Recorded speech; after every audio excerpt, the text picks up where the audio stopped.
¿Es posible conquistar el mundo entero sin convertirte en un tirano? En el año 539 a.C., las puertas de la ciudad más inexpugnable de la historia, Babilonia, se abrieron de par en par. Pero no hubo masacres, ni saqueos, ni el humo negro de los incendios. Un hombre entró cabalgando, no como un destructor, sino como un libertador. Su nombre era Ciro, y estaba a punto de fundar el imperio más grande que la humanidad había visto jamás. Olvida lo que viste en las películas. Esta es la historia real del primer superpoder global, el Imperio Aqueménida. Dale like, suscríbete y comparte. Comencemos.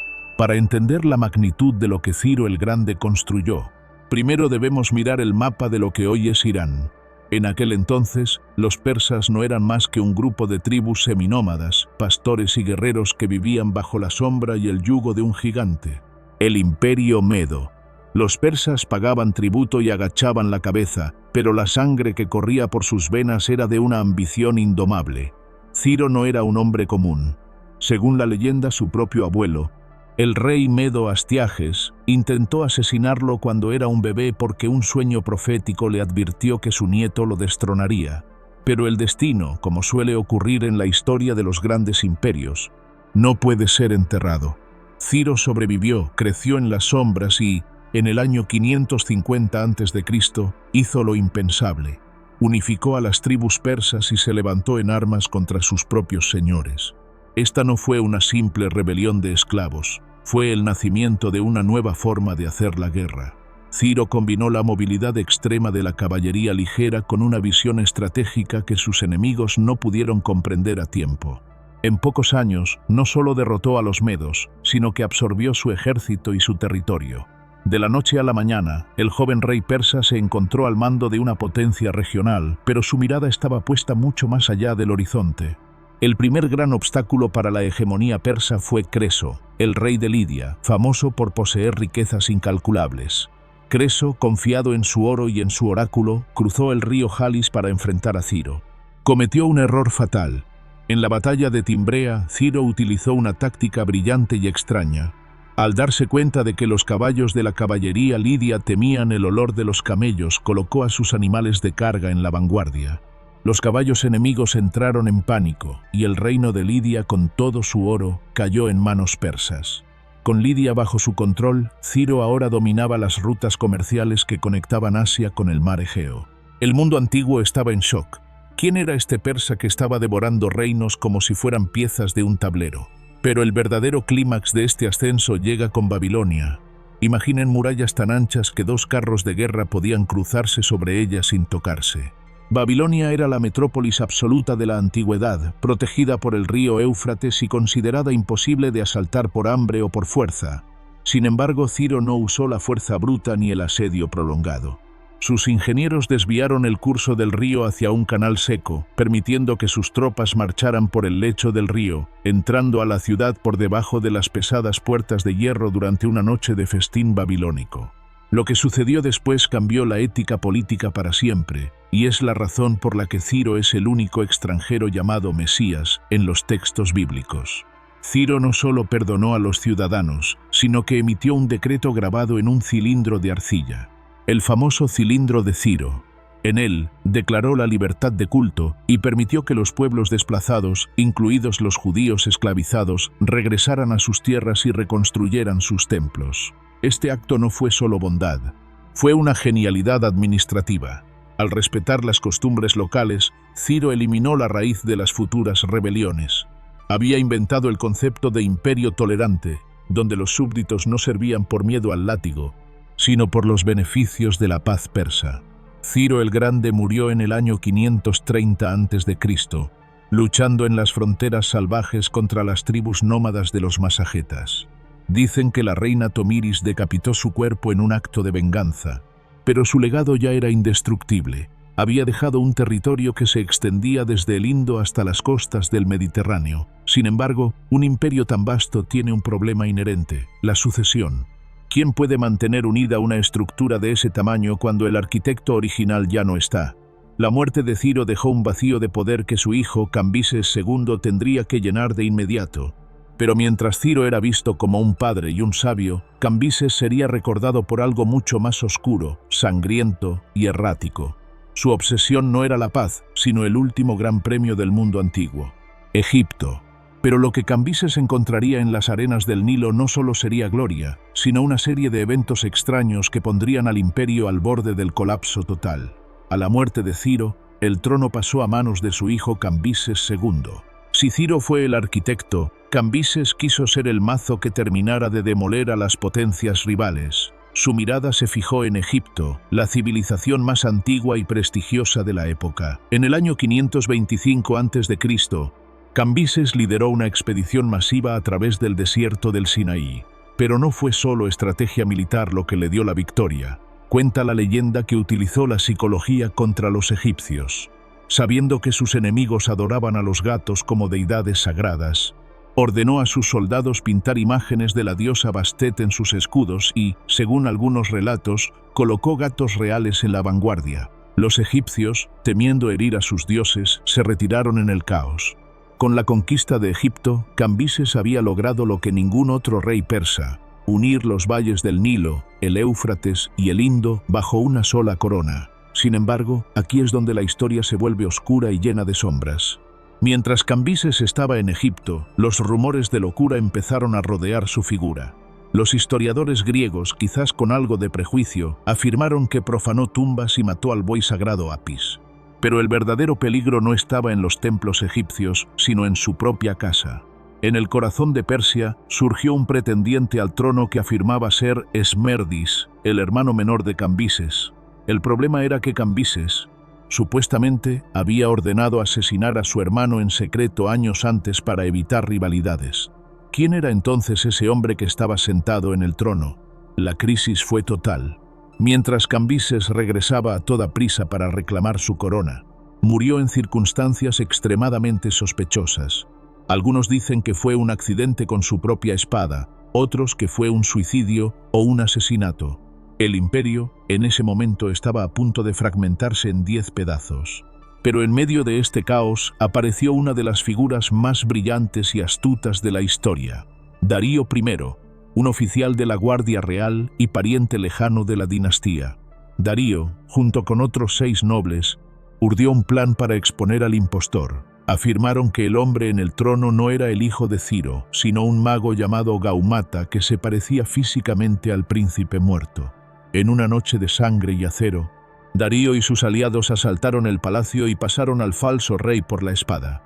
Darío se proclamó a sí mismo rey de reyes, pero su legitimidad era frágil. Para consolidar su poder tuvo que aplastar 9 rebeliones en un solo año, librando 19 batallas. No era solo un guerrero, era un maestro de la propaganda. Ordenó tallar su victoria en la roca de Behistún, a cientos de metros de altura sobre un acantilado, escrita en 3 idiomas distintos para que todo viajero supiera que él era el elegido del dios Ahura Mazda. Una vez que la sangre dejó de correr, Darío demostró ser un genio de la organización. Entendió que un imperio que abarcaba 3 continentes no podía gobernarse con fuerza bruta. Dividió el territorio en 20 provincias llamadas satrapías, cada una gobernada por un sátrapa o gobernador, pero con un detalle ingenioso: cada sátrapa era vigilado por un secretario real y un jefe militar que respondían solo ante el rey. A esto se le sumaron los ojos y oídos del rey, espías imperiales que recorrían los caminos para asegurar que nadie planeara una traición. Pero su obra maestra fue el Camino Real, una carretera de más de 2.500 kilómetros que conectaba la ciudad de Susa con Sardes, cerca del mar Egeo. Con estaciones de relevo cada 20 kilómetros, los mensajeros reales podían cruzar el imperio en tan solo 7 días, una hazaña que antes tomaba 3 meses. Darío también estandarizó la moneda, el dárico de oro puro, facilitando el comercio desde la India hasta Grecia. Bajo su mando, el imperio persa no era solo un ejército, era la primera red económica y administrativa global de la historia. Sin embargo, la ambición de Darío no se detuvo en las fronteras conocidas. Al mirar hacia el oeste, sus ojos se toparon con unas pequeñas y ruidosas ciudades-estado que empezaban a causar problemas en la periferia de sus dominios: los griegos. Darío no lo sabía, Pero al intentar castigar a estas ciudades por apoyar una rebelión en Jonia, estaba prendiendo la mecha de un conflicto que definiría el curso de la civilización occidental. El Rey de Reyes estaba a punto de descubrir que, a veces, un gigante puede ser herido por una piedra pequeña pero bien lanzada. El escenario estaba listo para el choque en las llanuras de Maratón. Para que un imperio sobreviva a su propio creador, no basta con tener un gran ejército, se necesita un sistema. Y lo que Darío I perfeccionó fue, en esencia, la primera burocracia eficiente del mundo. Imaginen un mundo donde las órdenes del rey llegaban a miles de kilómetros de distancia con una precisión casi moderna. El imperio persa no solo se movía por la voluntad de sus líderes, sino por una infraestructura de paz que permitía que la guerra fuera solo el último recurso. En el corazón de esta maquinaria estaba Persépolis, la joya de la corona. No era una ciudad administrativa cualquiera, era una declaración de poder, construida sobre una plataforma artificial gigante. Sus columnas de más de 20 metros de altura sostenían techos de cedro del Líbano y estaban decoradas con relieves de todas las naciones del imperio. Allí, cada año, representantes de las 20 satrapías llegaban con regalos, desde camellos de Bactria hasta marfil de Etiopía.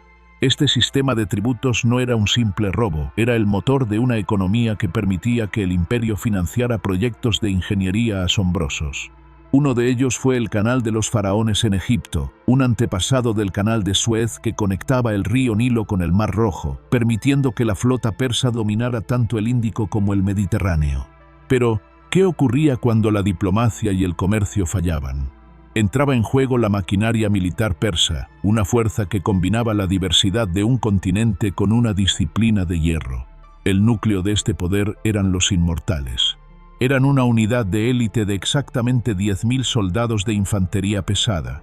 Se les llamaba así porque si uno moría, era herido o enfermaba, era reemplazado de inmediato por otro guerrero que esperaba en la reserva. De este modo, para el enemigo, el número de la unidad siempre parecía ser de 10.000 hombres. Nunca disminuían, nunca flaqueaban, dándoles un aura sobrenatural en el campo de batalla. Dale like, suscríbete y comparte. Los inmortales vestían túnicas bordadas que ocultaban cotas de malla metálica bajo la tela, portaban lanzas con contrapesos de plata y oro y escudos de mimbre reforzado que eran sorprendentemente ligeros y resistentes contra las flechas enemigas. Eran la guardia personal del Rey de Reyes y el símbolo de la invencibilidad persa. Sin embargo, el ejército imperial era mucho más que ellos. Los persas fueron los primeros en entender el poder de la guerra combinada. Utilizaban arqueros a caballo de las estepas, carros con guadañas en las ruedas para despedazar formaciones enemigas y, sobre todo, una logística de suministros que permitía mover a cientos de miles de hombres a través de desiertos ardientes. La comunicación era el sistema nervioso de este gigante. El camino real que mencionamos anteriormente contaba con 111 estaciones de postas. En cada una de ellas siempre había hombres y caballos frescos listos para partir a galope tendido. Heródoto, el historiador griego, quedó tan impresionado por ellos que escribió: «Ni la nieve, ni la lluvia, ni el calor, ni la oscuridad de la noche impiden que estos mensajeros completen sus etapas asignadas con la máxima celeridad». Esta frase, miles de años después, se convirtió en el lema no oficial del Servicio Postal de los Estados Unidos. Pero el imperio también tenía un alma espiritual que lo unificaba, el zoroastrismo. A diferencia de las religiones politeístas de la época, los persas seguían las enseñanzas del profeta Zaratustra, quien predicaba una lucha cósmica entre el bien, representado por Ahura Mazda, y el mal, encarnado por Angra Mainyu. Esta visión del mundo daba a los reyes persas una misión divina. Ellos eran los agentes del orden contra el caos. Esta ética influía en su justicia. Las leyes persas eran famosas por ser estrictas pero justas. Un juez que aceptaba un soborno era castigado de formas que hoy nos parecerían brutales, asegurando que la estructura del imperio no se pudriera desde adentro por la corrupción. A pesar de toda esta organización, el imperio comenzó a enfrentar un desafío que no podía resolver solo con leyes o administración: el nacionalismo de las ciudades griegas. En la periferia, en la región de Jonia, las ciudades griegas bajo dominio persa se rebelaron, apoyadas por Atenas. Para Darío, esto no era solo una molestia fronteriza, era un acto de traición contra el orden divino del imperio. Se dice que Darío estaba tan furioso que ordenó a un sirviente que le susurrara al oído 3 veces en cada cena: «Amo», recuerda a los atenienses. Esta obsesión llevó a la primera gran expedición persa contra la Grecia continental en el año 490 a.C. El desenlace en la llanura de Maratón no solo fue un choque de ejércitos, sino el primer indicio de que la maquinaria persa, tan perfecta en los desiertos y llanuras de Asia, podría tener dificultades en el terreno accidentado y el espíritu guerrero de los hoplitas griegos. El imperio estaba en su apogeo, pero las nubes de las guerras médicas empezaban a oscurecer el horizonte de oro de Persépolis. La derrota en Maratón fue, para el vasto imperio persa, poco más que una escaramuza fronteriza, pero para el orgullo de la dinastía aqueménida fue una herida que debía ser sanada. Darío I pasó sus últimos años preparando una invasión definitiva, pero la muerte lo alcanzó antes de ver cumplida su venganza. Fue su hijo, Jerjes I, quien heredó no solo el trono, sino la obligación de someter a las ciudades griegas de una vez por todas. En el año 480 a.C., Jerjes puso en marcha la expedición militar más ambiciosa de la antigüedad. No era solo un ejército, era un continente en movimiento. La escala de la invasión de Jerjes desafía la imaginación. Los historiadores de la época hablaban de millones de soldados, aunque las cifras modernas sugieren que eran unos 200.000 combatientes apoyados por una flota de más de 1.200 naves. Para cruzar el estrecho del Helesponto, Jerjes ordenó una hazaña de ingeniería sin precedentes: la construcción de 2 puentes flotantes hechos con barcos encadenados entre sí. Cuando una tormenta destruyó el primer intento, la leyenda dice que el rey, en un ataque de furia divina, ordenó dar 300 latigazos al mar para castigarlo. Este acto, a menudo interpretado como locura, era en realidad un ritual simbólico para demostrar que el rey de reyes dominaba incluso a la naturaleza. El avance persa parecía imparable. Las ciudades griegas, divididas y aterrorizadas, veían cómo la sombra de Persia cubría el norte. Fue en el estrecho paso de las Termópilas donde se produjo el enfrentamiento que la cultura popular ha inmortalizado. Pero la realidad histórica es más compleja que el mito de los 300 espartanos. Si bien es cierto que el rey Leónidas y su guardia de élite mantuvieron el paso, lo hicieron apoyados por varios miles de aliados griegos. Los persas, por su parte, no eran simples hordas desorganizadas. Eran profesionales que chocaron contra una muralla de escudos de bronce. Jerjes, frustrado por la resistencia, envió finalmente a sus inmortales. Solo cuando un traidor local reveló un sendero oculto en las montañas, los persas pudieron rodear a los griegos y aniquilar la resistencia. Con el paso abierto, Jerjes marchó hacia Atenas. Los ciudadanos habían huido, y el rey persa cumplió su promesa de venganza. La Acrópolis fue incendiada como respuesta al incendio de Sardes años atrás. Para Jerjes, la guerra estaba ganada. Él estaba sentado en su trono de oro en las faldas del monte Egaleo, listo para presenciar cómo su flota terminaba de destruir a los restos de la armada griega en el estrecho de Salamina. Pero el exceso de confianza fue su ruina. El estrecho espacio de la bahía anuló la ventaja numérica de las grandes naves persas, permitiendo que los ágiles trirremes griegos destrozaran la flota imperial bajo la mirada atónita del rey. Salamina cambió el curso de la historia, pero no destruyó al imperio. Jerjes se retiró a Asia, dejando a su general Mardonio al mando de las tropas de ocupación. Un año después, en el 479 a.C., la batalla de Platea pondría fin a las ambiciones territoriales persas en Europa. Sin embargo, lo que muchos olvidan es que, tras estas batallas, Persia cambió de estrategia. Si no podían conquistar Grecia con el hierro, lo harían con el oro. Durante las décadas siguientes, los persas se convirtieron en los grandes manipuladores de la política griega, financiando a Esparta contra Atenas, o a Atenas contra Esparta, asegurándose de que las ciudades-estado estuvieran siempre demasiado ocupadas peleando entre sí como para volver a amenazar las fronteras del imperio. Este periodo marcó una transición crítica. El imperio dejó de expandirse por la fuerza bruta y comenzó a consolidarse como una potencia diplomática y cultural. Pero este aparente equilibrio escondía una amenaza interna más peligrosa que las falanges griegas. Dentro de los palacios de Susa y Persépolis, el poder absoluto empezó a generar una atmósfera de sospecha y traición. Jerjes, el hombre que había desafiado al mar, terminó sus días asesinado en su propio dormitorio por el capitán de su guardia y un poderoso eunuco de la corte.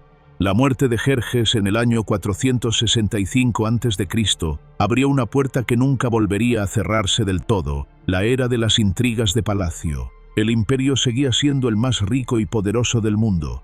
Sus fronteras eran estables y su administración seguía funcionando con la precisión de un reloj, pero el corazón de la monarquía estaba empezando a latir con un ritmo irregular. El rey de reyes ya no solo debía mirar hacia las fronteras para detectar enemigos. Ahora debía vigilar las sombras de sus propios pasillos, donde el veneno y la daga se estaban convirtiendo en las nuevas herramientas políticas de la dinastía aqueménida. Tras la muerte de Jerjes I, el imperio persa entró en una fase fascinante pero peligrosa. A menudo se piensa que el imperio colapsó rápidamente después de las guerras médicas, pero la realidad es que sobrevivió durante más de 150 años adicionales. Sin embargo, el campo de batalla cambió. Las grandes llanuras fueron sustituidas por los pasillos de los palacios y los exuberantes jardines de las ciudades reales.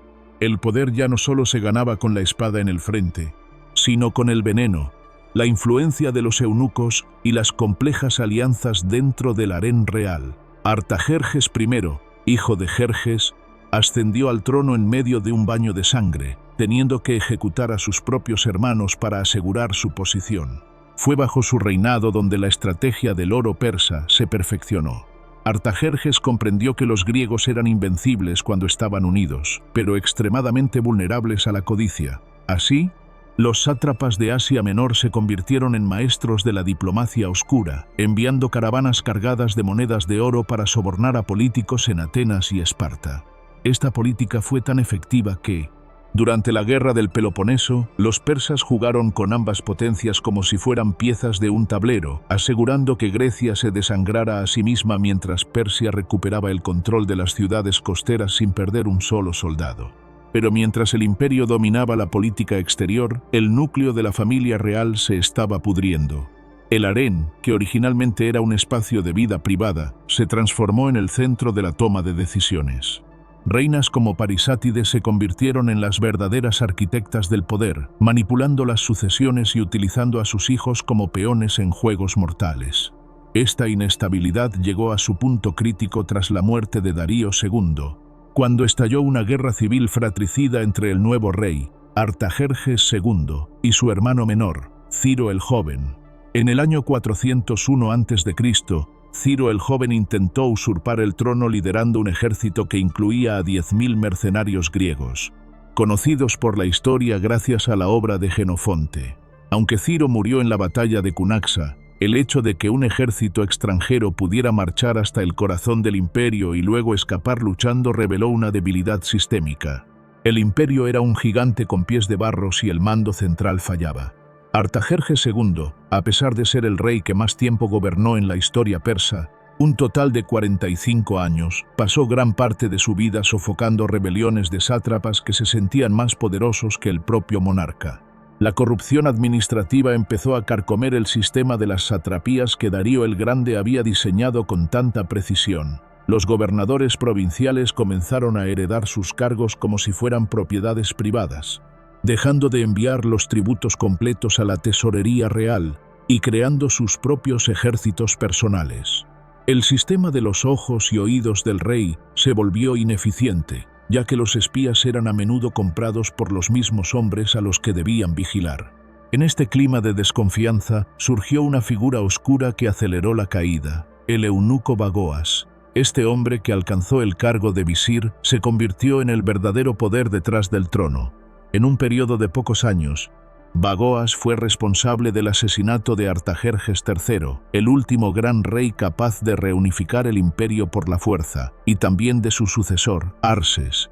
El imperio se hundió en una crisis de legitimidad sin precedentes.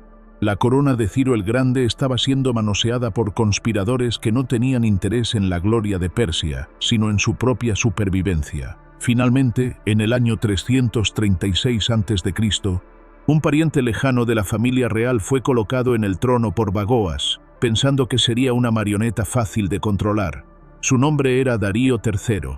Lo primero que hizo Darío fue obligar al propio Bagoas a beber el veneno que éste había preparado para él, intentando limpiar la corte y restaurar el orden.